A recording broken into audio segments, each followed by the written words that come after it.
হাদি ভাইয়ের সাথে যা যা হয়েছে নাসিরউদ্দিন পাটোয়ারির সাথে তা হয়ে গেছে। একজন প্রার্থীকে যদি এভাবে ধাক্কা দিয়ে ফেলে দেওয়া যায় তাহলে তাকে যে কোনো সময় গুলি করেও ফেলে দেওয়া যায়।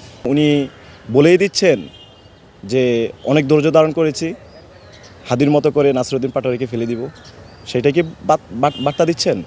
সকলের ভাবনার জায়গা এটাই হতে পারে, কারণ আমরা দেখেছি হাদি ভাইয়ের সাথে যা যা হয়েছে নাসিরউদ্দিন পাটোয়ারি ভাইয়ের সাথে তা হচ্ছে। দেখুন, হাদি ভাই যখন নির্বাচনী গণসংযোগে নেমেছে তখন শুরুতে তাকে পচা পানি নিক্ষেপ করা হয়েছে এজিবি কলোনিতে এবং ডিম নিক্ষেপ করা হয়েছে।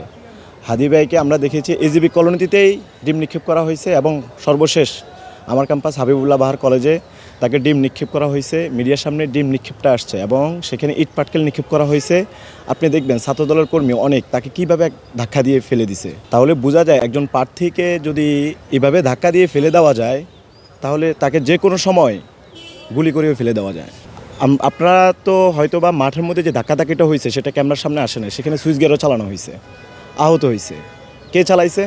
মির্জা আব্বাস কর্মী, ছাত্রদলের কর্মী, কলেজ থেকে বহিষ্কৃত ছাত্র টেপা শাহিন নামে যে পরিচিত শাহিন খান, সে সুইচ গিয়ার চালিয়েছে।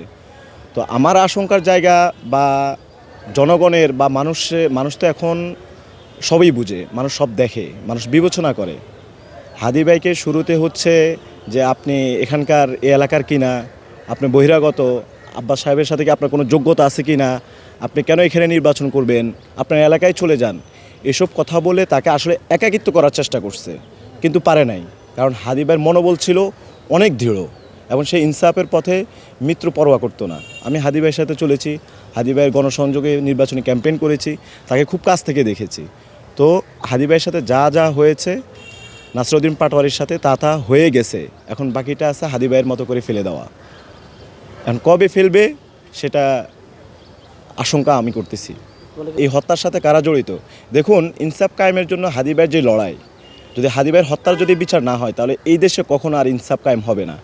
এই দেশে কখনো সেই জুলুম, নির্যাতন, অত্যাচার, এই যে কালচার, সেই কালচার কখনো যাবে না। হাদি ভাইয়ের হত্যার যদি বিচার সঠিকভাবে হয় তাহলে এই দেশের যে কালচার সেটা ফিরে আসবে, নতুন করে ইনসাফের দেশ কায়েম হবে, এছাড়া কখনো সম্ভব। আমি দেখলাম উনি মিডিয়ার সামনে বক্তব্য দিচ্ছেন যে আমার নেতাকর্মীরা ধৈর্য ধারণ করতেছে, কিন্তু এই ধৈর্য ধারণ কবে পর্যন্ত করতে পারবে আমি বলতে পারবো না। তার মানে কি উনি বলেই দিচ্ছেন যে অনেক ধৈর্য ধারণ করেছি, হাদির মতো করে নাসিরউদ্দিন পাটোয়ারিকে ফেলে দিব, সেটা কি বার্তা দিচ্ছেন? আমার তো তাই মনে হচ্ছে। আমরা এটা নিয়ে, আমি না শুধু 8 আসন থেকে শুরু করে সারা বাংলাদেশ এই আশঙ্কাটাই করতেছে।